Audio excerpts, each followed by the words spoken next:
नाजरीन, Sher Shah educational channel से सैयद नासिर अहमद शाह। आज हम लोग जिस टॉपिक पे बात करेंगे वो है सोर थ्रोट, यानी गले की ख़राबी।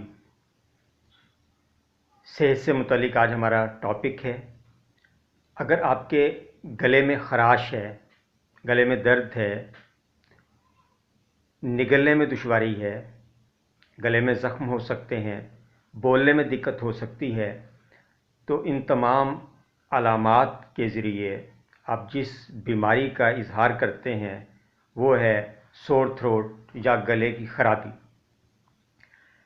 ये जानना दिलचस्पी का बायस होगा कि हमारा गला ख़राबी का शिकार क्यों होता है, सोर थ्रोट के काज़िज़ क्या हैं।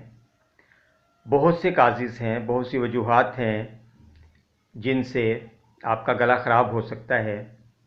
चंद एक अहम वजूहात पे बात करें तो गले की इन्फेक्शन बैक्टीरियल भी हो सकती है, वायरल भी हो सकती है, फंगल भी हो सकती है। यानी इसके जो काज है वो बैक्टीरिया, वायरस या कोई फंगस हो सकती है जिसकी वजह से आपका गला ख़राब हो जाए।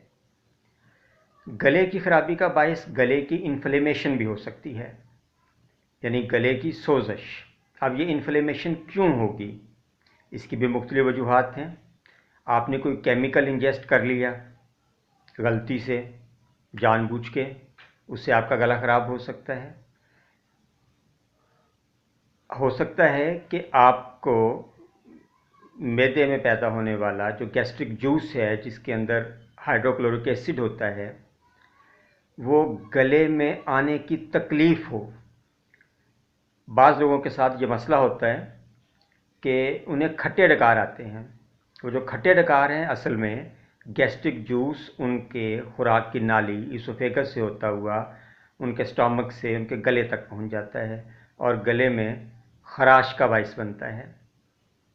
हो सकता है कि बाज़ लोगों के गले सेंसिटिव हों, आपका थ्रोट जो है वो सेंसिटिव है, ज़्यादा ठंडा पानी पी लेंगे आपका गला ख़राब हो जाएगा, स्पाइसी चीज़ खा लेंगे आपका गला ख़राब हो जाएगा, लेमन जूस ले लेंगे, लीमू के चंद कतरे किसी खुराक के ज़रिए या सकंजबीन वगैरह के ज़रिए और आपका गला ख़राब हो गया।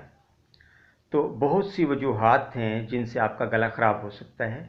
बाज़ लोगों का गला घी में बनी हुई चीज़ों से भी ख़राब हो सकता है, आपका गला डस्ट की वजह से भी ख़राब हो सकता है, डस्ट एलर्जी हो सकती है आपको। तो मुख्तलिफ़ तरह के काज़िज़ हैं, मुख्तलिफ़ वजूहात हैं जिनसे आप गले की ख़राबी का शिकार हो सकते हैं। अगर गले की ख़राबी लाहक हो जाए तो आपको क्या करना चाहिए, यानी इसकी होम मैनेजमेंट क्या होगी, पहले तो हम ये देखते हैं। सबसे पहली बात तो ये है कि आपको रेस्ट करना चाहिए, आराम करें, अपने गले को भी आराम करने दीजिए, ज़्यादा मत बोलें, उन चीज़ों से दूर रहें जिनसे आपका गला ख़राब होता है। इसके अलावा गरारे कीजिए, गार्गल्स, नीम गर्म पानी में कुछ नमक मिला लीजिए। कुछ होम्योपैथिक अद्वियात हैं, वो अभी हम आगे चल के बात करेंगे, उनको पानी में मिला के आप गरारे कर सकते हैं। इससे भी आपका गला जो है वो आराम महसूस करेगा। इसके अलावा अगर वार्म ड्रिंक्स लेने से आपका गला बेहतर होता है तो आप चाय ले लीजिए, आप कहवा पी सकते हैं। होम्योपैथिक में कुछ ऐसी मेडिसिन्स हैं जिन्हें आप अपने कहवे में शामिल करके अपने गले को इस तकलीफ़ से निजात दिला सकते हैं। इसके अलावा हमारी इम्यूनिटी बढ़ाने के लिए, इन्फेक्शन से, इन्फ्लेमेशन से बचाने के लिए गोल्डन मिल्क बहुत अहम चीज़ है। दूध में एक चुटकी नीम गर्म दूध में अगर आप हल्दी मिला के पी लेंगे तो इसे हम इसकी अफादियत की वजह से गोल्डन मिल्क भी कह सकते हैं।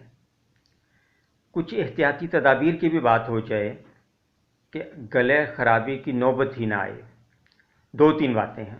पहली बात तो ये है कि आप मास्क का इस्तेमाल कीजिए, सिर्फ कोविड से बचने के लिए नहीं बल्कि डस्ट से बचने के लिए भी, अगर आपका गला डस्ट एलर्जी का शिकार हो जाता है।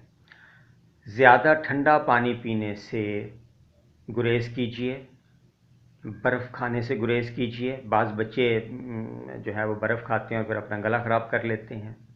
इसके अलावा बाज़ार की फ्राई की हुई चीज़ें जो नाकस घी में या नाकस तेल में फ्राई हो सकती हैं, उनसे आपका गला ख़राब हो सकता है, उनसे एहतियात ज़रूरी है। एक बहुत अहम चीज़ जिसकी वजह से हमारे बच्चे अक्सर गले की ख़राबी की शिकायत के साथ आते हैं, वो है पापड़, सलांटियों और चूरन का बकसरत इस्तेमाल। ये अजीबोगरीब अशिया जो दुकानों पर बच्चों को आम दस्तयाब हैं, हम लोगों ने ये निगरानी करनी है, इस बात को इंश्योर करना है कि हमारे बच्चे इन चीज़ों से दूर रहें। अगर आपका गला ख़राब हो गया तो आप ये चाहेंगे कि मैं कुछ आपको मेडिसिन भी बता दूं कि आपको कौन सी मेडिसिन लेनी चाहिए, होम्योपैथिक मेडिसिन।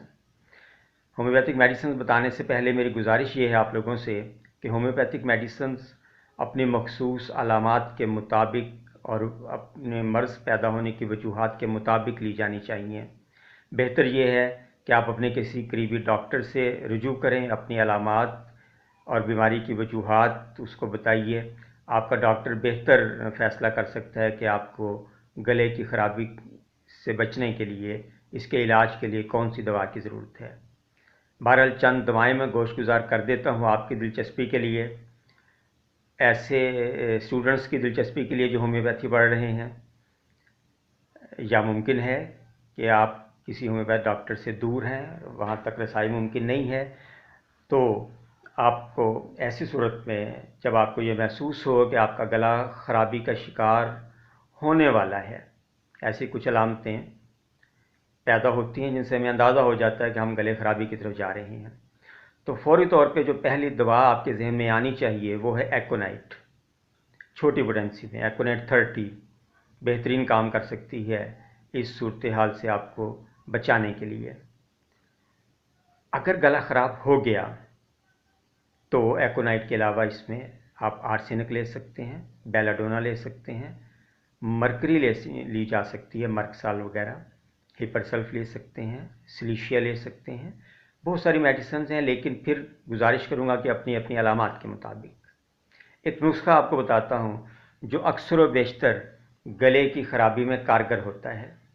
अलामात के झंझट में पड़े बगैर आप इस नुस्खे को इस्तेमाल कर सकते हैं, लेकिन लंबा अरसा इस नुस्खे का इस्तेमाल जो है उसको मैं रिकमेंड नहीं करूँगा। अगर आपका गला बार बार ख़राब होता है तो फिर अपने करीबी होम्योपैथ से रुजू किया जाए।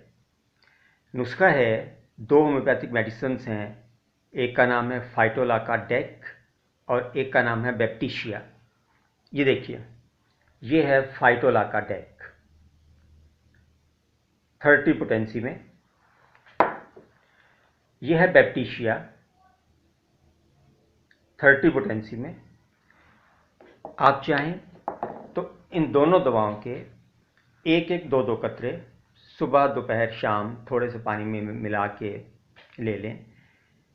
बहुत जल्द आपका गला बेहतरी की तरफ चल पड़ेगा, बहुत जल्द आपको इस झंझट से निजात मिल जाएगी। 5 फास एक कम्बिनेशन है, होम्योपैथी में बकसरत इस्तेमाल होता है, बायोकेमिक का कम्बिनेशन है। कलकेरिया फास, फेरम फास, काली फास, नेट्रम फास, मैग्नीशियम फास, आप इनका कम्बिनेशन भी इस्तेमाल कर सकते हैं गले ख़राबी में, उसके भी बहुत अच्छे रिज़ल्ट मिलेंगे आपको।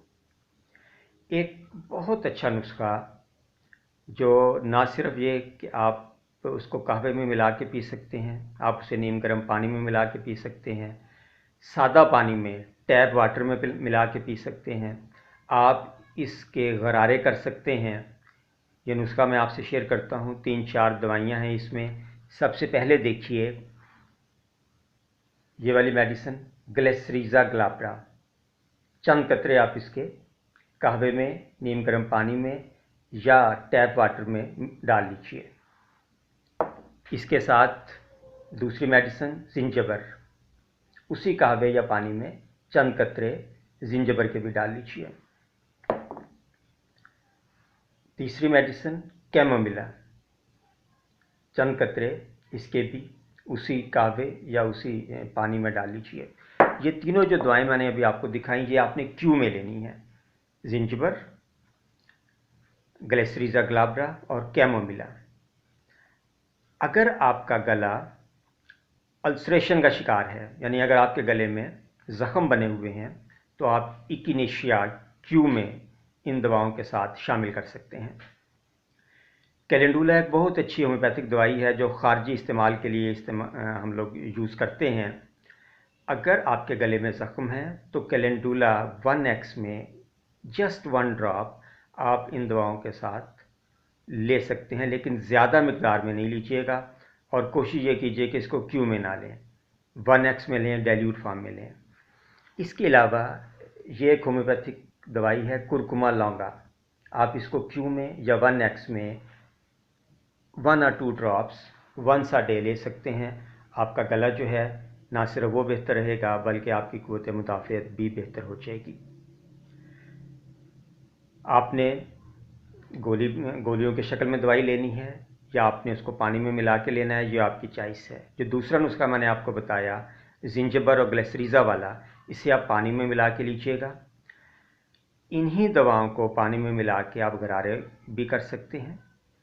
फाइटोलाका डेक एक ऐसी दवा है जिसे आप क्यू पोटेंसी में, लो पोटेंसी में स्टीम लेने के लिए भी इस्तेमाल कर सकते हैं। मुझे उम्मीद है कि आज की गुफ्तगू के बाद आप इस काबिल हो जाएंगे कि गले की छोटी मोटी तकालीफ़ का इलाज आप घर पे खुद कर लें, लेकिन दवाओं के इस्तेमाल के बारे में ये एहतियात कीजिएगा कि दवाएं डॉक्टर के मशवरा से इस्तेमाल करना सेफ़ है और होम्योपैथिक दवाएं आपने खाना खाने से पहले लेनी हैं और किसी भी दवा को डॉक्टर के मशवरे के बगैर लंबा अरसा इस्तेमाल नहीं करना। फिर मिलेंगे किसी और वीडियो के साथ। अपना ख्याल रखिएगा।